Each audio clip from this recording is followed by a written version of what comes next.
জিএমচিএইচক প্ৰায় 40 লাখ দিবলৈ আছে কাৰাগাৰ কৰ্তৃপক্ষই।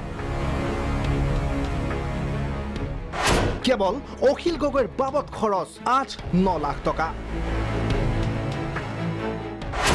এবছৰ ধৰি জিএমচিএইচৰ পেইং কেবিনত অখিল গগৈ,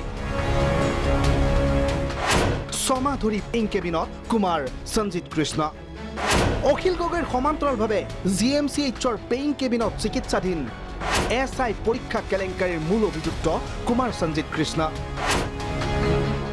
গ্ৰেপ্তাৰ হোৱাৰ পিছৰে পৰা হঠাৎ অসুস্থ হৈ বিগত জানুৱাৰীৰ পৰা চিকিৎসাধীন কুমাৰ সঞ্জিত কৃষ্ণ। অথচ গ্ৰেপ্তাৰ হোৱাৰ পূৰ্বে সম্পূৰ্ণ সুস্থ আছিল অভিযুক্তজন।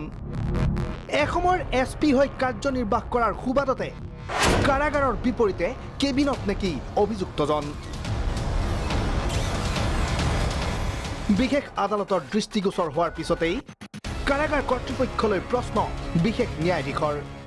ন্যায়াধীশ মহোদয় জেল কৰ্তৃপক্ষক এই বিষয়ে এটা প্ৰতিবেদন বিচাৰিলে যে প্ৰকৃততে তেখেত পেইং কেবিনত থকাৰ কিবা জাননী আপোনালোকৰ আছে, বা যদি তেওঁ পেইং কেবিনত যদি কিবা হুকুম আছে থকাৰ, তেতিয়াহ'লে তেখেত পেইং কেবিনৰ খৰচটো কোনে বহন কৰিব?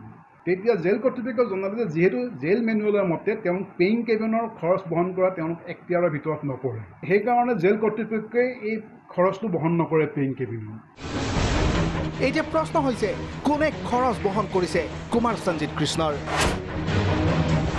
জিএমচিএইচ কৰ্তৃপক্ষলৈও আদালতৰ নিৰ্দেশনা।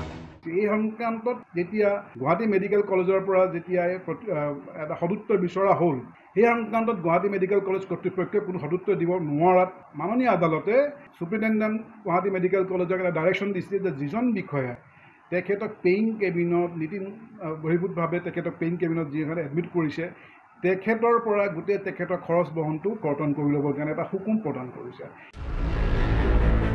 অতি ৰহস্যজনকভাৱে কুমাৰ সঞ্জিত কৃষ্ণৰ পেইং কেবিনৰ খৰচ লাভ কৰিছে গুৱাহাটী মেডিকেল কলেজ কৰ্তৃপক্ষই। ইয়াৰ বিপৰীতে কিন্তু আজি পৰ্যন্ত এজনো কয়দী হাজোতিৰ কোনো খৰচ লাভ কৰা নাই জিএমচিএইচ কৰ্তৃপক্ষই।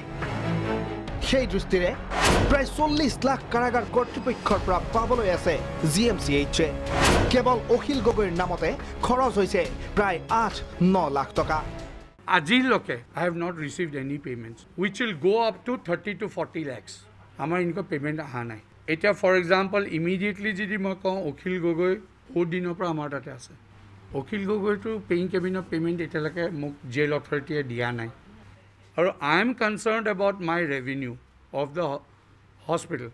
এতিয়া কোনোবাই যদি পেমেণ্ট আপ টু ডেট কৰি থৈ দিয়ে, তেতিয়া মই কি মাতিম? তাতে আমাৰ কাৰণে ভাল।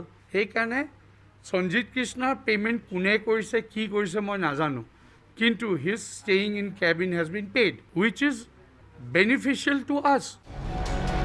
ইফালে জিএমচিএইচ কৰ্তৃপক্ষৰ মতে কেইবাটাও গুৰুতৰ ৰোগত আক্ৰান্ত এছআই পৰীক্ষা কেলেংকাৰীৰ মূল অভিযুক্ত কুমাৰ সঞ্জিত কৃষ্ণ, যাৰ বাবে মেডিকেল বৰ্ডৰ পৰামৰ্শ মতেই পেইং কেবিনত ভৰ্তি কৰোৱা হৈছিল কুমাৰ সঞ্জিত কৃষ্ণক। তেখেত ভৰ্তি হৈছিল মেলিনা উইথ ব্লিডিং পাৰ এনাম। তাৰপিছত গ্ৰেড 2 হেমৰইডছ পালে। কাৰ্ডিঅ'লজিয়ে চালে left ventricular হাইপাৰট্ৰফি with LV dysfunction কিবা কিবি বেমাৰ দেখালে। চাইকেট্ৰিয়ে চালে because he has lost about 20 kgs আৰু এণ্টি চাইকটিক দৰৱ খাই আছে। সেইদিনা বাথৰুমত পৰি পেলাই নেজেল বোন ভাঙিলে। নেজেল বোন ভাঙোঁতে ENT স্পেচিয়েলিষ্টে চাই পেলাই নাকৰ ট্ৰিটমেণ্ট দি আছে। নিউৰ'চাৰ্জাৰীয়ে চাইছে চাৰ্ভাইকেল আই থিংক থৰাচিক স্পাইনৰ ডিছ প্ৰলেপছ আছে। প্ৰশ্ন হয় জিএমচিএইচত চিকিৎসাধীন আন কয়দী হাজোতিৰ নামত লাখ লাখ টকা বাকী থকা সময়ত কেৱল সঞ্জিত কৃষ্ণৰ খৰচ বহন কৰাৰ আঁৰত ৰহস্য কি? আৰক্ষীৰে কোনো শীৰ্ষ বিষয়াই জড়িত আছে নেকি ইয়াৰ অন্তৰালত? সকলো কথা স্পষ্ট হ'ব আদালতৰ পৰৱৰ্তী শুনানিত।